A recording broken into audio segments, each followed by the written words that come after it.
You know the feeling. You're standing in the shower, maybe just staring out a window, and then poof, you're gone. You're suddenly somewhere else entirely, lost in this super detailed, totally emotional, and completely fake scenario you've just built inside your own head. So today, we're going to dive into these inner worlds and figure out what is really going on in there. I mean, this just says it all, doesn't it? You snap back to reality, and you've got this weird mix of disappointment and, I don't know, relief? Because for a second, that fake conversation, that imagined world, it felt more real than your actual life. It's something we pretty much all do, but it can also feel super private, maybe even a little strange. And look, we're not just talking about some vague little daydreams here. We're talking about building entire realities. You're finally winning that argument from like 3 years ago. You're practicing that perfect witty comeback you wish you'd said. You're playing out these vivid success stories where everybody finally gets it. Or, maybe you're on the other end of it, preparing for disasters that have a 1 in a million shot of ever happening. It is a full-on movie production in there. So, what's the deal? Is this just our brains being bored? Is it just creativity running wild? Or is it something deeper? Why are our brains so obsessed with building these elaborate alternate realities? That's the big question we're going to answer. And listen, let's just get this out of the way right now.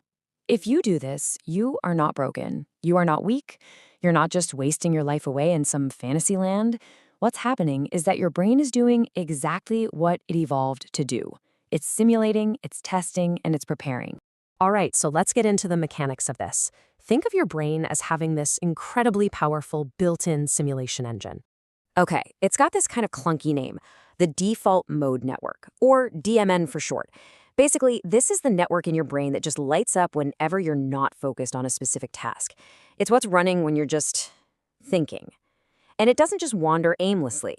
It builds. It puts together these unbelievably detailed simulations of what could be, what should be, or what might have been.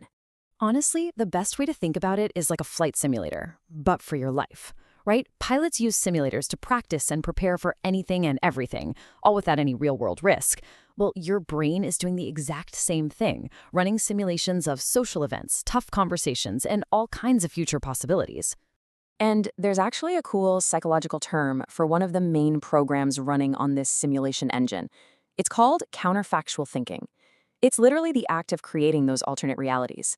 But here's the crucial part. Your brain isn't doing this to torture you with a bunch of what-ifs. No way.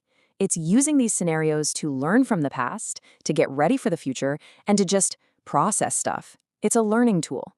So, okay, we get the what. The brain's got this awesome simulation engine. But that still doesn't quite explain the why. Why are these simulations so compelling? Well, the answer is tied to one of our most fundamental human needs. It's all about control. Look, in the real world, life is messy. It's unpredictable. It's totally unscripted. You can't control how people react or what's going to happen next. But inside your mind, you are in charge of everything. You get to write the script, you direct the action, and you are the star of the show. Your brain craves that feeling of control, especially when you feel powerless or misunderstood out here in the real world. I mean, think about it. In your inner world, you always say the perfect thing. You're completely understood. You can rewind a moment and do it over and over till it's just right. You finally win the argument. These scenarios become this safe little space where you get to have the power that reality sometimes just denies you. But, and this is a huge but, here's where things get tricky. This powerful tool, this mental flight simulator, it's a double-edged sword. There's a really fine line between using it to prepare for your life and using it to hide from your life. And this is maybe the most important takeaway here, the critical difference between preparation and protection. See, preparation is a tool for action. You rehearse a difficult conversation because you actually plan to have it, and that builds real confidence. Protection, on the other hand, well, that's a shield. You rehearse the conversation over and over again, specifically to avoid ever having to have it for real. The simulation becomes a substitute, a trap. And there is a real cost to living inside that trap. You start to mistake the emotions you feel in the simulation for genuine experience. You might actually get angry at someone in real life for something they only did in your head. Or you feel so let down when reality, messy and unscripted as it is, doesn't follow the perfect version you wrote. And slowly but surely, that gap between your rich inner world and your actual life just gets wider and wider and wider. So what do we do? How do we fix this? How do we work with this amazing part of our brain instead of letting it rule us? Well, it's not about stopping the scenarios altogether, but about learning how to direct them. Think of this as your mind's user manual. Here are 4 really practical ways to start. Number 1, externalize. When you're stuck in a loop, write it down. Just getting it out on paper can help break the cycle. 2, differentiate. Ask yourself that key question: am I preparing or am I protecting? Just being honest with yourself is a huge step. 3, set a limit.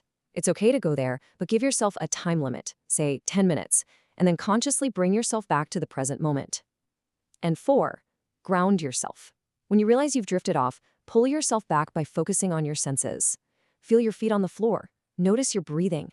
It yanks you out of that inner world and right back into the here and now. I love this way of thinking about it. Your mind is a river. It's always going to have a current of these thoughts and scenarios. You can't just build a dam and stop it, but you don't have to get swept away by it either. You can learn to just sit on the bank, watch it go by, and then choose to stand up and walk your own path. So really, it all boils down to this one crucial point. These rich, vivid inner worlds, they're meant to be rehearsals, not replacements. They are a tool to help you engage with the world, not a place to hide from it. They're the simulator, not the actual flight. Your real life, the messy, uncertain, totally unscripted, but completely, beautifully real one, it's waiting for you to step onto the stage. You've done the rehearsal, so what's your first line?